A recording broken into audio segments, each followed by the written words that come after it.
ça a commencé il y a très, très longtemps. J'avais remplacé une manette, c'est cassé, puis je remplaçais avec Roger Brula. Roger m'avait regardé avec un gros sourire, il dit hey, prochaine heure, on va avoir du fun. Ouais, tu es content d'être ici? Ouais. Puis moi, j'étais vraiment honoré je le connaissais déjà, mais là, de travailler avec lui. Ouais. En 2 secondes, il a changé mon humeur. En 2 secondes, il m'a fait juste me focusser sur ces affaires qui comptent vraiment dans la vie. Écoute, moi, puis c'est une grande amitié. On était évidemment, deux grands fans de baseball. Fait que c'était 95 de nos discussions, c'était baseball et tout. T'sais, moi, je vais souvent voir des matchs de junior élite. Roger était partout, c'est le président de la ligue et tout.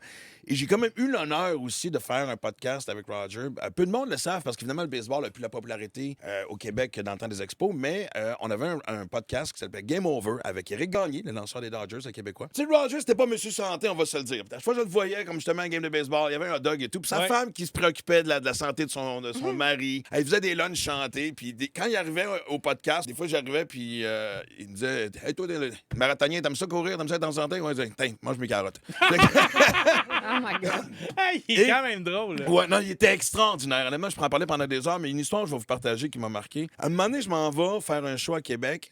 C'est pendant les séries du baseball majeur. Et je fais tout pour pas entendre le score. Et je rentre à l'hôtel. Et la game est en reprise. Les Dodgers contre les Padres.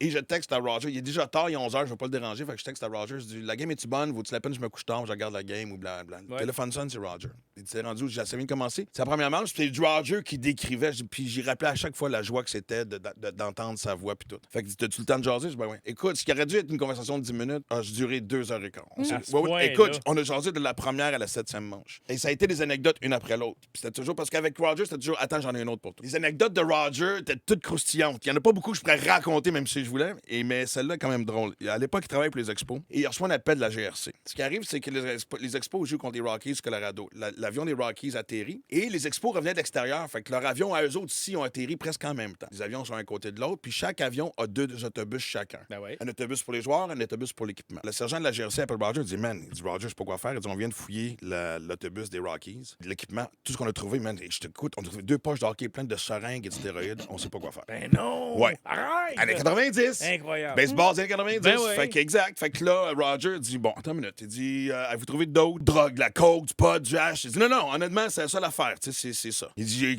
faut vraiment gérer ça. Il dit on peut pas, tu sais, le sergent dit on peut pas arrêter toute l'équipe. On sait pas qui utilise, puis en même temps, on peut pas laisser passer ça. Fait que Roger, dis-moi, tu sais, Roger, c'est un gars de principe, c'est un gars de, tu sais, honnêtement, d'honneur. Fait que je vous dirai jamais quoi faire, vous êtes la loi. Mais évidemment, on se fait chier par le baseball majeur. À chaque fois, les équipes trouvent ça long. Si en même temps, il y a un scandale de dope, si à chaque fois qu'on doit traverser les douanes, ça va être long, ils vont se venger. Ouais. Je vous dirai pas quoi faire, mais gérer ça, mais ça nous aiderait. Fait que le sergent dit c'est correct, c'est quoi, Roger?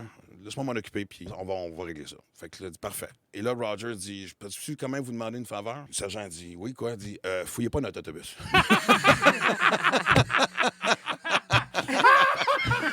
Wow! Pour vrai? Exact. Ben non! Ben, c'est man, malade. 90, les joueurs étaient tous sur le jus. Roger en avait plein. Puis là, je me souviens, écoute, je te dis, à un moment donné, on a jasé pendant 2h15. Puis à un moment donné, il me dit, t'es rendu où? Là? On est en 7e manche. Il dit, la game commence à devenir intéressante. Je te souhaite une bonne soirée. Grand, c'est une des dernières discussions que j'ai avec Roger. Hey, Fait que ça en parle, j'ai la gorge serrée. C'était, wow, quelle grande perte. La drogue de même, tu cachais ça dans Youpi. Personne n'a vu. Bon, pas des rumeurs, toi, là. Dans son grand kit. Rogers, on a une pensée pour lui et pour toute sa famille. Nos condoléances, nos sympathies. On a tellement aimé ce personnage-là. On peut pas s'en aller sans l'entendre une dernière fois. Bonsoir et parti! Ben, Ouais. non, mais c'était sa phrase signature. Ouais.